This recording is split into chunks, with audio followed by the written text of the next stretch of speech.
Halo, assalamualaikum warahmatullahi wabarakatuh, guys.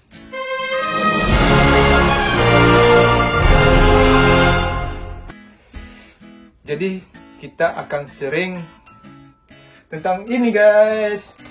Ujian evaluasi keterampilan khusus perawatan lansia. Oke, sebelum lanjut ke ini kan saya mau cerita sedikit. Tadi saya habis ujian tentang ini di Osaka. Jadi ujiannya itu 30 menit untuk bahasa Jepang dan 60 menit untuk bahasa Indonesia. Ini gunanya untuk mendapatkan visa Tokutegino. Di saya promosikan diri saya sendiri masih Kinoju Shisei mau ganti visa Tokutegino dan sorry guys, lampunya tadi ada bayangan halus tadi lewat. Jadi mari kita terangkan apa aja isi dalam. Sebelum itu mari ada teman kita yang mau masuk yang sudah lama melintang di perawatan lansia ini, guys, yang sudah profesional di bidangnya, dan kira-kira teman kita ini adalah sudah mendarah daging dalam hidupnya tentang perawatan lansia. Oke, inilah teman kita, guys. Eka-san.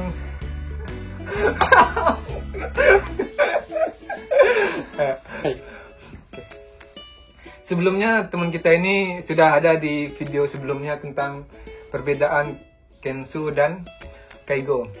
Sekarang ketemu lagi dengan masnya, karena masnya yang sudah lama melintang, kita sambil evaluasi dan belajar bareng. Semoga video ini bermanfaat bagi teman-teman yang mau ke Jepang, khususnya untuk yang mau ngambil Kaigo ini. Pertama perkenalkan namanya dulu. Nah, tahu penonton yang baru kenal kan, belum lihat video yang lama. Kalau penasaran dengan mas ini dengan detailnya, mari lihat video sebelumnya. Tapi ini pengenalan singkat saja. Mas. Tidak ada perkenalan, cuman saya sebenarnya salut sama Busri. Saya salut dengan Busri. Kenapa? Dia itu selalu semangat dan dia memiliki yang jiwa yang sangat tinggi semangatnya. Dia ikut ujian Tokutegino keperawatan lansia, di mana dia belajar 90% belajar sendiri. Saya hanya membantu lewat layar belakang. Iya. Dia kamu kan itu ya, bahasanya kan beda. Kalau keperawatan lansia itu seperti bahasa jangan dibahas dulu. Ini ada penjelasan di belakang. Perkenalan singkat saja. Perkenalan singkat saya itu ya, nama saya Eka dan sekarang saya tinggal di Osaka. Sudah lama melintang, berapa lama? 10 tahun lebih ya, kira-kira. Masih gitu dah. Ya, mari kita bahas tentang ujian ini. Hebatnya lulus cuma sekali lulus. Alhamdulillah, guys, tadi lulus. Dan mari kita masuk, karena penonton ini penasarannya tentang ini, guys, bukan tentang kami berdua. Oke, sip. Jadi pembahasan pertama tentang versi bahasa Indonesianya. Ini diterbitkan oleh Badan Hukum Publik Asosiasi Perawatan Lansia Bersukat di Jepang Oktober 2019. Jadi ini masih baru, guys. Masih hangat. Masih hangat ya, guys. Jadi pembahasan pertama itu kata pembuka wakarannya, guys. Ini yang ngerti bahasa Jepang ini apa namanya? Kodang Sadang Hojin Nihon Kaigo Fukushi Kai Tokutegino Hyouka Shiken Taiyo Tekisto Shiken Toka. Arti singkatnya apa? Arti singkatnya tadi ada di atas. Oh iya. Yang Persatuan Kaigo, mungkin ini. Badan Hukum Publik Asosiasi Perawatan Lansia Bersertifikat. Yes, itulah penerbit untuk buat ini. Jadi ini lisensi ya. Lisensi, jadi udah legal. Udah diakui. Insya Allah. Jadi bla bla, nanti bukunya ini linknya saya akan kirim di deskripsi ya. Juga pendaftarannya ada di detailnya. Lebih detailnya ini menjelaskan tadi. Jadi pertama itu martabat dan kemandiran manusia dalam perawatan lansia. Masih biasa dia grogi dong. Yang kedua silakan. Yang kedua, peran staf perawat lansia atau etika profesi. Yang ketiga, menjamin keselamatan dan manajemen risiko dalam perawatan lansia. Kemudian bagian keduanya itu juga ada 2 bab juga ya. Iya. Mekanisme mental dan tubuh di sini cukup sulit di sini ya. Cukup sulit di sini. Kemudian bab 1 ada bab ini bisa dibaca. Bisa dibaca ya. Dasar komunikasi, keterampilan komunikasi. Bab 3-nya, bagian 4-nya keterampilan dokumen kehidupan. Jadi apa nih? Ini daftar isinya ya. Ini kosakata dihafalin. Gusri hebat sekali, dia bisa menghafal semua kosakata ini. Kalau tidak salah dia menghafal cuma 1 bulan. Iya. Cuma 1 bulan waktu itu, kita ingat trade-nya di Kombini ya. Iya. Ini ada mentor saya juga di Jepang. Jadi gitu ya. Kosakatanya. Jadi ini yang untuk Indonesianya guys. Dasar perawatannya. Jadi yang keluar tadi adalah ya ini semua. Jadi untuk yang pengen lulus dan sebelum mengikuti tes itu emang kita harus baca ini semua guys. Pasti di dalamnya ini keluar gitu. Yang mana mungkin beda saya dengan teman-teman, nanti soalnya beda-beda ya. Sebisa mungkin semuanya dibaca dan dipahami. Kalau tidak mengerti silakan di komen. Itu guys. Ya ini tadi keluar guys tentang goal. QOL. Quality of life. Kalau bahasa Jepangnya apa? Nichijo Seikatsu. Ini tadi keluar apa itu yang dimaksud goal. Salah. QL itu kalau ADL itu Nichijo Seikatsu, kalau QL itu Shitsu. Ini tadi yang keluar ada ini. Gue itu apa? Panjangnya apa? Terus pengertiannya itu apa? Dalam soal itu ada 1 soal dan 4 jawaban. Kita milih A, B, C, D. Itu guys. Yang kedua ini normalisasi juga keluar. Itu apa itu dimaksud dengan normalisasi? Dan rata-rata semua keluar guys. Saya tidak akan menjelaskan secara rinci. Pada intinya ya kita harus baca semua. Insya Allah kalau kita yakin dan semangat, insya Allah bisa. Ini juga keluar contoh tindakan pembatalan fisik. Yang ini nggak keluar sih. Ini kekerasan nggak keluar. Ini juga. Ini terapi fisik juga keluar. Apa aja yang melakukan gimana? Rehabilitasi. Iya. Jadi bagaimana tindakan perawat lansia terhadap pasien yang dengan terapis fisik, seperti membantu melatih kemampuan berjalan, melatih kemampuan motoriknya ya. Iya. Melatih pengguna untuk motoriknya. Oke. Ini habis itu juga ya. Habis itu tentang makannya harus yang bergizi. Siapa? Lalu itu pasien. Dan juga ada kalau perawatan expert. Ya. Layanan perawatan lansia itu ada 2 macam ya guys. Ada 2 macam. Apa aja itu 2 macamnya? Yang pertama di fasilitas, yang kedua di rumah. Kalau yang yang Indonesia itu kunjungan ke rumah, ya? Ke daycare gitu. Iya, yang di fasilitasnya gimana? Yang di fasilitasnya sih mereka menginap.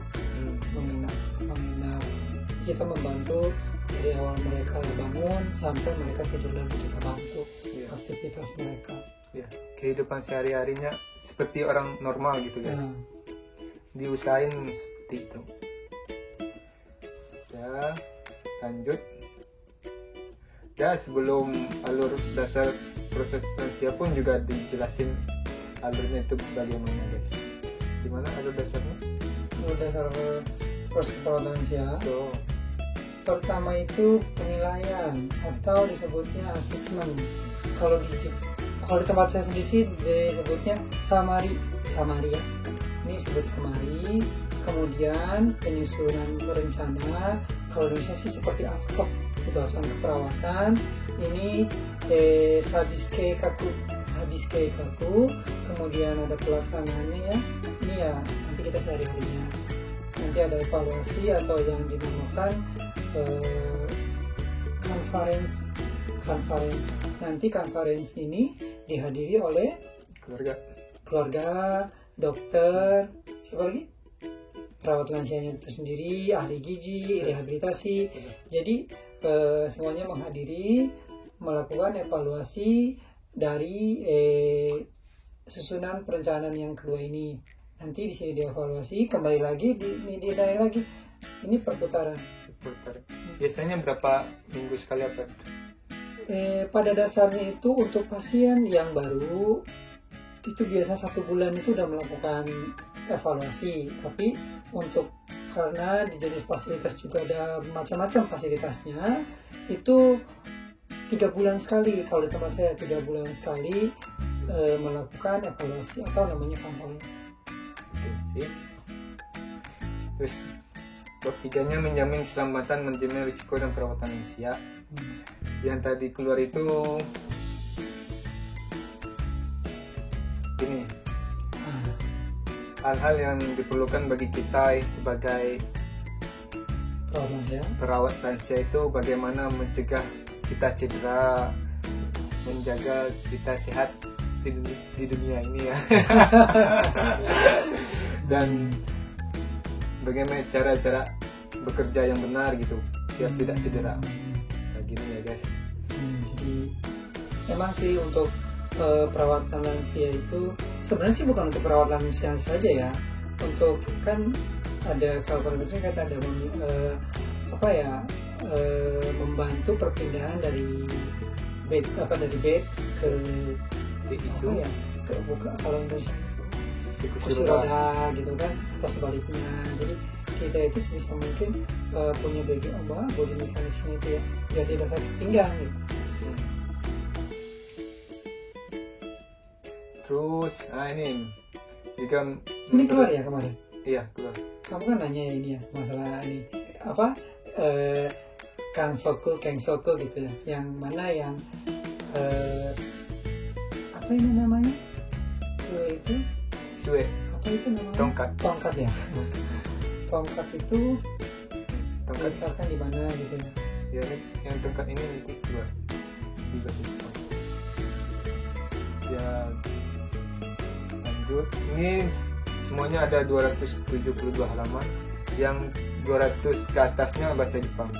Sekarang bahas bahasa Indonesianya kira 10 menit kita bahas, habis itu kita bahas sip. Habis itu kita bahas tentang sumber infeksi. 35 penyakit menular itu guys. Nanti dibaca di sini ya guys. Apa aja penyebabnya, bagaimana memutuskannya. Nah ini tadi keluar guys. Dasar penilaian penyakit menular mencakup 3 hal berikut. Gitu guys. Ini jenis jalur infeksinya, droplet, influenza, infeksi udara, tuberkulosis, campak, infeksi kontak, norovirus, dan lain-lain. Jenis sumber infeksinya darah, cairan tubuh, dan ekskreta. Oke. Contoh benda yang digunakan. Ya tadi yang keluar ini guys, bagaimana setelah memakai alat itu, alatnya itu harus sekali pakai langsung dibuang ya. Juga kalau ada yang kotor, misalnya celananya kotor tadi, dia itu harus digulung yang kotornya itu di dalam. So, yang di luarnya itu membuat udaranya infeksi ya. Jadi tidak. Tadi kan ada penyebaran infeksi melalui udara.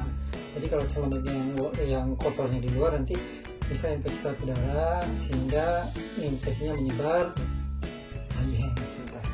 Juga maskernya canto pakai mas. Makanya benar jangan di mulut saja. Biasa siapa?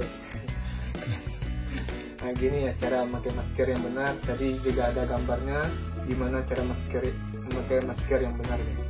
Ini apa sih? Ini masih. Oh cuma sini. Jadi, kalau nggak teliti kayak bener ya. Iya. Ini gambarnya yang keluar tadi. Iya. Oh gambarnya keluar berarti. Iya. Ini ada apa ini kalau nggak teliti tuh? Lihat ini nggak ada. Ini ada ini.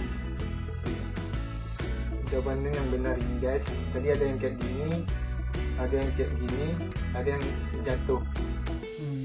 Oke guys, jadi jawaban yang benar ini guys. Oke. Ini nggak keluar. Ini cara cuci tangan yang benar. Jadi bagaimana guys? Nah, ini keluar. Habis itu mencegah kecelakaan guys. Tadi yang keluar itu bagaimana cara mencegah kecelakaan kalau di dalam ruangan gitu. Jadi kita harus semua alat yang terjuntai-juntai yang kabel itu kita singkirkan. Habis itu memakai slop ya. Nah, habis itu pakai kesetnya anti slip. Ya. Dan saya tadi bingung antara di dalam ruangan pakai slop dan pakai kesetnya yang anti slip, yang mana yang benar, yang lebih tepat Untuk apa? di dalam ruangan? Di dalam Pakai sandal katanya. slop itu kan untuk menghindari. Slop itu slop apa? Sandal. Slop itu sandal. Sandal. Kalau di panti nggak ada apa.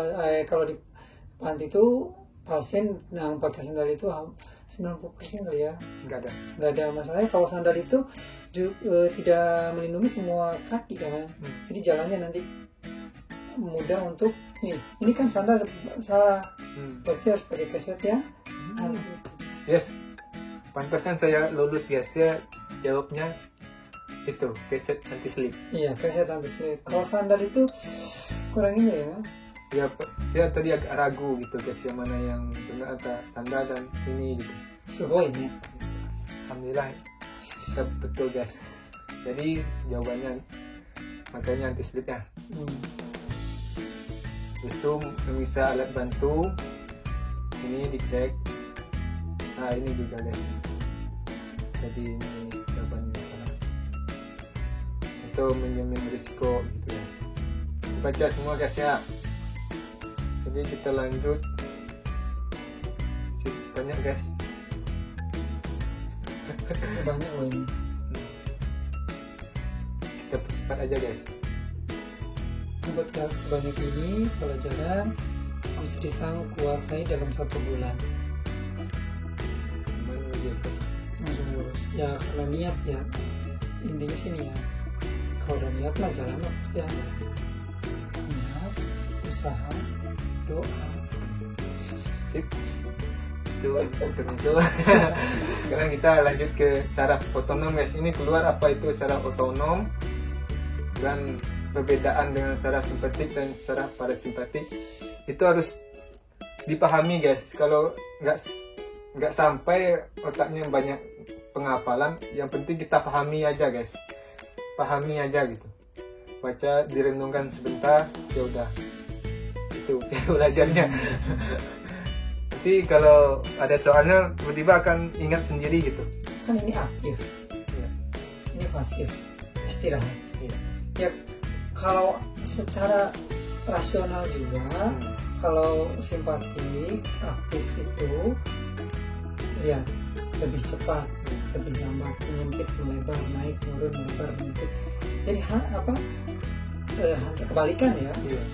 Jadi ini yang harap hafalkan salah satunya aja. Berarti kalau di sini berarti kan kebalikannya. Iya. Iya. Nah, cara menghafal dari Mas Eka-nya, cara menghafalnya yang setengahnya aja gitu. Kalau saya cara menghafalnya ya dipahami aja gitu, dilihat, direnung, oke, udah buat tidur. Ya semua berbeda ya. Ya silakan guys, yang mana yang mau diambil cara belajarnya. Oke, lanjut. Ini nggak keluar nih guys, di mata juga nggak keluar.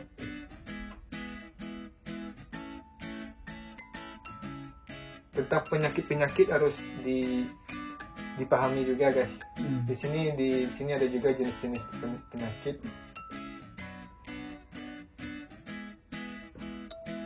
Itu kita percepat aja guys. Juga cara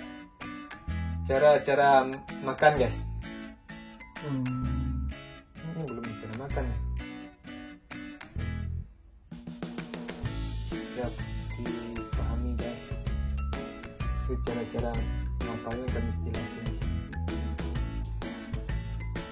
Ini cara-cara gangguan pendengaran. Rata-rata lansia itu gangguannya banyak ya.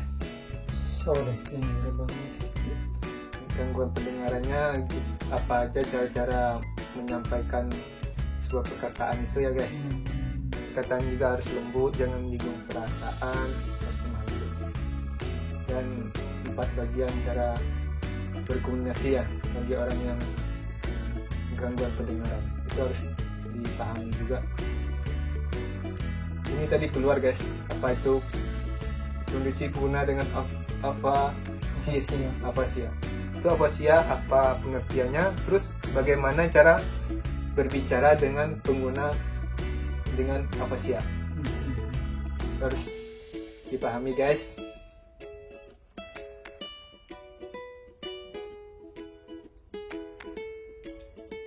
Terus sudah panjang ya, setengah lagi.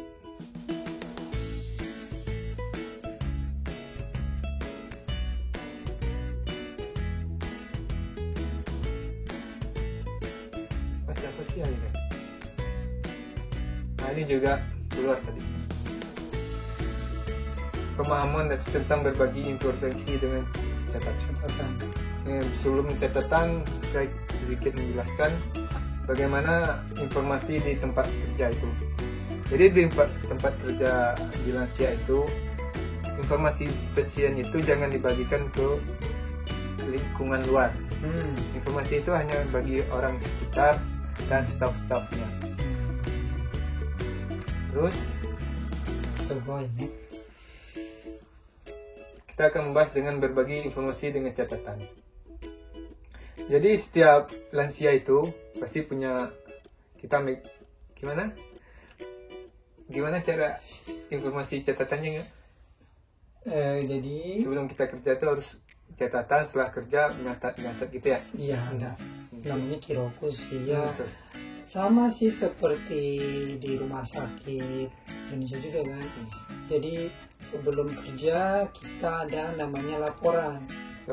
Laporan dinas, nanti dari shift pagi ke shift siang ke shift sore. Jadi perputaran pelaporan itu melaporkan keadaan pasien.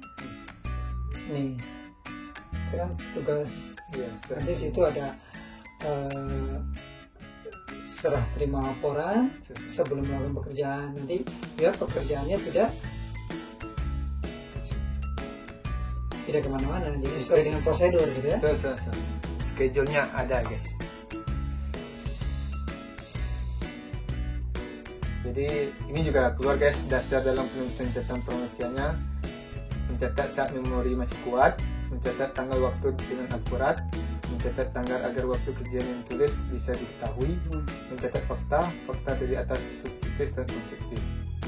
Dan fakta subjektif itu uraiannya apa aja dan objektif itu apa aja, itu harus dipahami guys.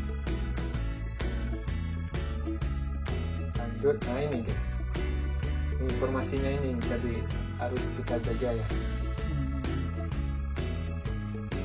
Ya rata-rata perawat lansia itu bekerja sebagai tim ya, nggak ada yang sendiri beda dengan yang lain. Ini kan mungkin satu, ini semua bukan satu orang aja yang merawat lansia itu ya.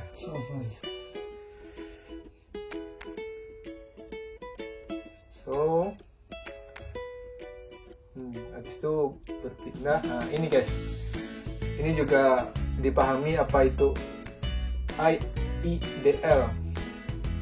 Ini apa IIDL? Gimana sih maksudnya? IIDL sama ADL itu ini ada pengertiannya sendiri kan sudah. Aktivitas instrumental kehidupan sehari. Ini ada ADL.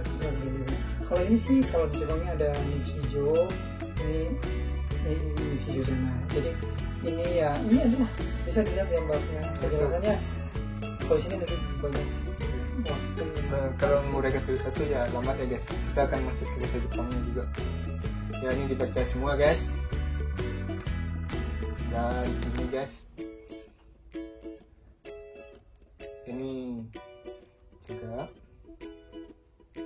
Sokugai yang kamu tanya itu Sokugai gitu. Miring kiri miring kanan gitu ada ya. Ini jenis-jenis alat bantu bagi berjalan guys. Beda tongkat D itu apa aja ya, dipahami ya guys. Ini juga alat perpindahannya. Ini cara membalikkan diri, dipahami juga. Terus ini guys, ini yang keluar juga. Ini bagaimana langkah-langkah untuk berjalan bagi yang hemiplegia. Jadi saya akan menjelaskan sesingkat. Kalau hemiplegia kanan, hemiplegia yang menggunakan tongkat itu, yang pertama melangkah itu tongkatnya dulu guys. Habis itu yang sisi sakitnya baru sisi sehatnya. Nah gitu guys, itu harus dipahami guys, dipahami, jangan dihafal. Nah ini juga keluar gitu, bagaimana cara naik tangga dan turun tangga bagi kita membantunya gitu.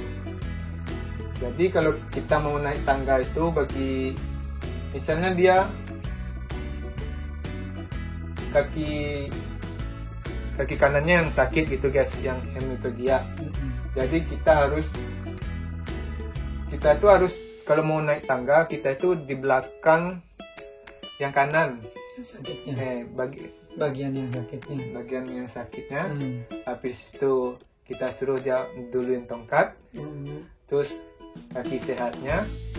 Terus kaki sakitnya dia agak geser kita sambil bantu. Itu perbedaan turun, itu yang naik, ini yang turunnya. Kalau yang turunnya kita satu langkah pertama guys, di depan. Kalau yang naiknya kita di belakangnya. Itu harus dipahami guys. Dan jenis-jenis bagian itu kursi roda. Ya ini dibaca semua guys. Habis itu ini cara beralih tempat di kursi roda juga ada tadi keluar. Nah ini juga keluar tadi bagaimana kalau ada undapan gitu. Kita harus apa gitu guys. Kita tuh harus menekan pegangan ke arah miring bawah. Habis itu staf perawat lansia menginjak tuas kuat-kuat. Kita pijak ya, dengan dorong aja gitu guys. Nah gitu keluar tuh guys. Ya. Terus cara makannya guys. Cara makannya juga keluar. Ya rata-rata semua sini semua bab per bab itu keluar. Tapi singkatnya gitu. Yang penting kita baca semua dan pahami. Dan bagaimana cara ngasih orang makan yang sakit itu guys, itu keluar juga guys. Ini jenis-jenis perlengkapan makanannya. Oke. Habis itu ke toilet guys. Nah ini tadi keluar guys. Tadi ada gambar gini. Gambar pertamanya dia punggungnya ini agak belakang. Gambar keduanya kakinya selonjoran. Gambar ketiganya seperti ini. Yang benarnya bagaimana? Yang benarnya sebenarnya ini tuh seharusnya ya kaki ini tuh lurus. Karena ini terlalu tinggi, jadi kaki tumit itu diangkat, badan cabang ke depan, sehingga bentuk di sini itu menjadi lurus. Jadi feses sehingga fesesnya itu mudah keluar. Jadi posisinya ini ada penjelasan. Secara singkat dari profesional guys. Nah, habis itu bagaimana urin itu yang tidak normal dan normalnya guys. Dan juga keluar. Dan ini juga keluar guys. Ini bagaimana urin itu keluar gitu. Kenapa dia keluar gitu. Itu juga dijelasin gitu. Ini juga alat-alatnya juga keluar guys. Ini untuk wanita, ini untuk laki-laki guys. Ini juga keluar. Yang keluar tadi tentang popoknya guys. Karena katanya dalam soal itu umur si A ini berumur 80 tahun. Dan dia kalau jalan itu lututnya sakit. Jadi jenis apa yang kita pakai untuk pas gitu ya? Yang pas. Jadi jawabannya? Saya pakai popok guys. Lututnya sakit kan? Lututnya sakit. Tapi dia masih bisa berjalan sedikit. Kalau jalan itu sakit. Kalau jalan itu sakit. Tapi dia bisa berdiri. Nggak tahu. Katanya kalau beraktivitas itu sakit. Jadi saya ngambil kesimpulan biar nggak repot, kita pakai pempes. Nah bagi yang itu yang gimana ya? Tapi yang penting kamu udah lurus. Iya. Sebenarnya jawabannya ini. Gimana? Oh ini ya? Oh ini diangkat gitu? Enggak, kan dia keluhannya cuma sakit kaki aja. Tapi dia masih ada perasaan bisa BAB dan BAK kan? Jadi pertama yang digunakan ini. Nah ini juga kalau enggak ini sama ini gitu kan? Kalau itu benar-benar orang yang sudah tidak memiliki perasaan untuk BAK ataupun BAB gitu. Harus baru pakai popok gitu. Jadi ini jalan terakhir lah. Oh berarti salah. Mungkin nilai saya 99. Amin. Jawabannya ini ya guys. Jadi ada jawabannya. Tempat cuma salah satu. Iya itu sebagai informasi guys. Jadi sebagai evaluasi juga bagi saya ya. Karena kunci jawabannya nggak dilihatin yang mana aja yang salah gitu. Cuma nilainya aja keluar. Nilainya 99 baru salah satu. Mungkin karena lulusnya itu pas aja gitu. Pas aja gitu. Oke. Ini juga keluar bagaimana proses aktivitas ekskresi itu. Panjang juga ya. Panjang guys, ini dikit lagi bro. Oh ini juga setelah ekskresi itu ngapain gitu. Yang keluar itu yang saya pahami tadi, kita harus melihat bagian-bagian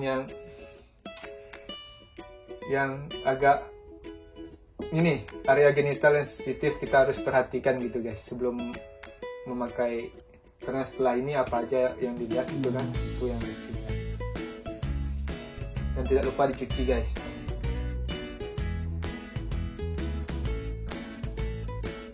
Oke, nah ini ini juga keluar guys.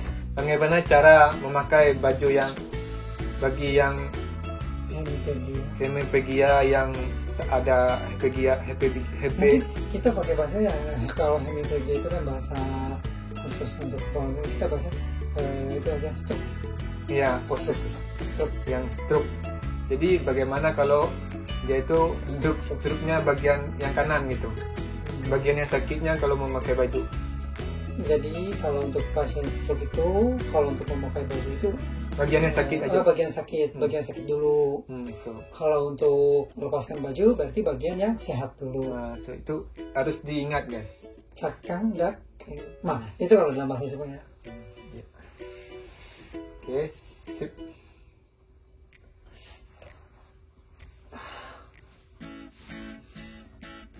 Ya. Oh ya, ini juga keluar tadi guys tentang proses pemotongan kuku. Jadi pemotongan kuku itu harus dilakukan setelah mandi guys, saat kukunya lunak. Udah. Jangan setelah makan, sebelum makan, sebelum mandi, itu jawabannya. Jadi jawabannya sebelum mandi ya, saat kukunya lunak. Setelah mandi. Ini bocoran sedikit tentang soal ini. Untuk jawaban itu. Iklan dulu. Iklan dulu guys. Jangan dilewatkan. Jangan dilewatkan iklannya guys. Mendukung kreator untuk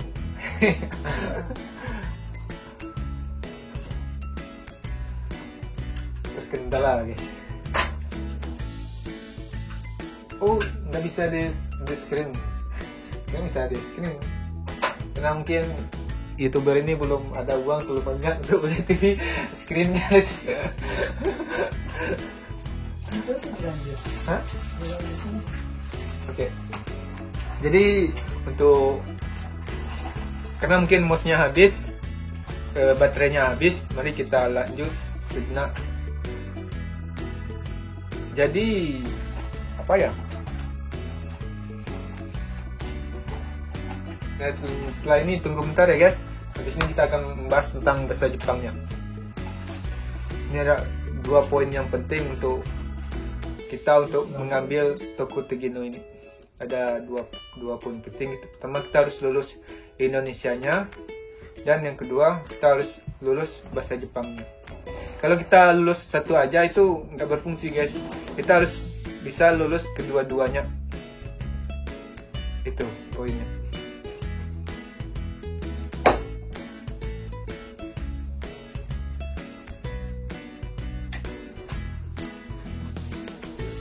Oke guys.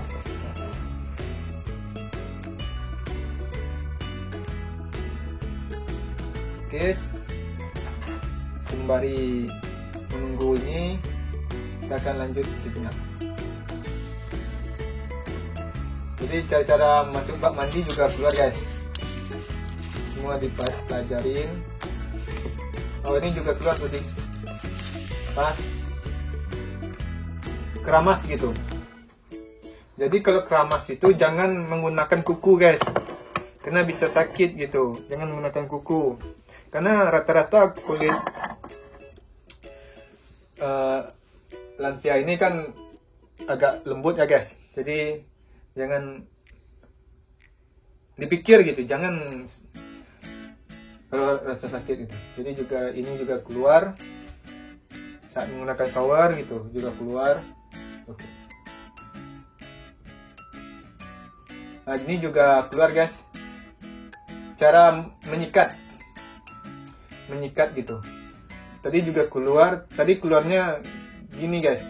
Kita tuh harus menyikat dari mata yang bagian dalam ke yang luar, jangan yang luar ke yang dalam gitu guys.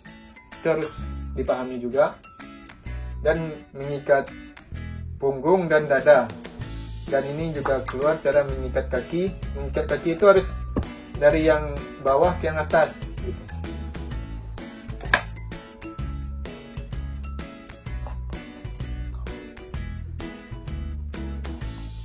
Ini kita akan membahas tuntas. Oke. Baik guys, itulah penjelasan tentang bahasa Indonesianya. mungkin yang bahasa Indonesianya karena kita orang Indonesia mungkin kita akan lebih mengerti dan lebih memahami. Tapi karena ini ada bahasanya bahasa perawatan lansia gitu, jadi harus dibaca semua gitu guys. Oke, selanjutnya inilah poin yang kedua yang sangat penting, yaitu poin belajar tentang kosakata tentang Jepang guys. Ya, mana narasumber kita lagi cari baterai ya guys. Ya tunggu sebentar. Jadi poin yang tadi yang keluar, yang saya dapat tadi ini guys. Apa ini siku ini dalam bahasa Jepangnya apa itu? Nah itu yang keluar. Jadi yang tadi pilihannya ada hiji, ada tenohira, berarti salah, ini tenokubi, dan teno apa nih? Tenoko. Ah, tenoko. Jadi jawabannya hiji ya guys. Itu jawabannya. Dan soal bahasa Jepang ini ada 30 soal dalam waktu 30 menit. Ini kosakatanya harus dihafal semua guys. Ini nggak bisa dipahami guys, karena bukan bahasa kita gitu. Harus dipahami. Ini dibaca semua, dihafalin gitu. Misalnya kita tes ada 30 ini, ada 30 kosakata. Kita mau tes ke depan dalam 30 hari depan kita harus tes gitu. Berarti satu hari satu kata gitu guys. Harus kita hafal gitu. Dan perkaliannya gitu. Ini tadi juga nggak keluar guys. Tapi nggak tahu untuk guys semua keluar. Jadi kita hafal ini guys. Ini jenis apa nih? Posisi tidur. Posisi tidur. Posisi ini lansia guys ya. Ini juga jenis-jenis penyakit juga dihafal guys. Apa jenis apa kosakatanya ya.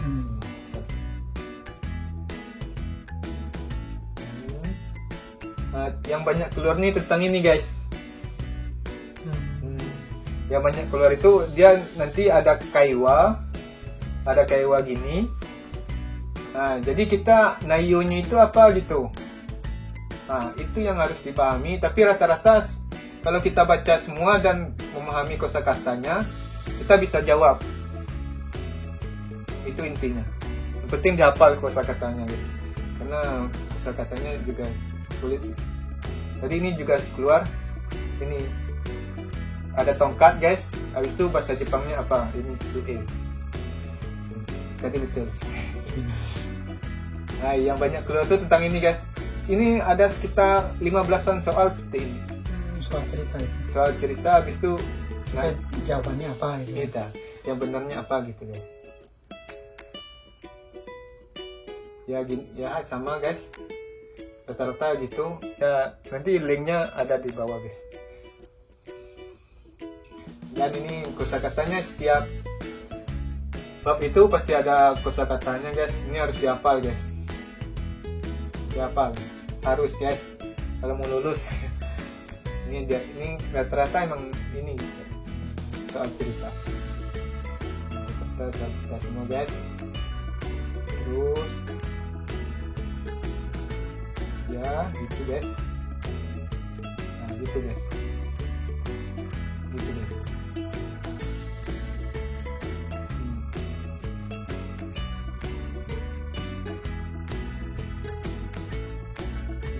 Semua harus dihafal guys dan dipahami. Cara berbicara, cara menjelaskan sesuatu, ya guys. Oke. Rata-rata semua soal cerita guys. Yang 1 sampai 5-nya itu pengertian kosakatanya guys. Ini apa arti dari gambar itu guys. Oke. Rata-rata memang soal cerita guys. Karena dalam hidup ini kita bercerita gitu. Oke. Jadi di sini pun juga ada kunci jawabannya gitu. Misal kita ragu tentang jawaban kita, ini ada kunci jawabannya. Oke guys, itulah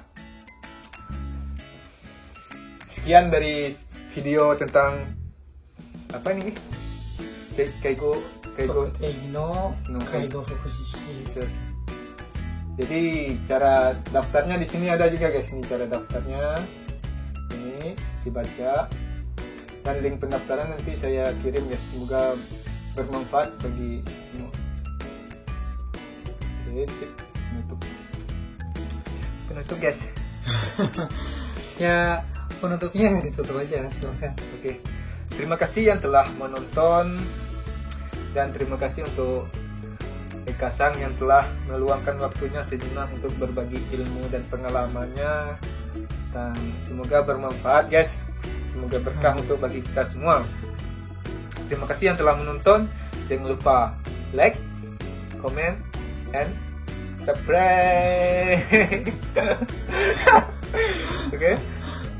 Bye bye. Assalamualaikum warahmatullahi wabarakatuh. Warahmatullahi wabarakatuh.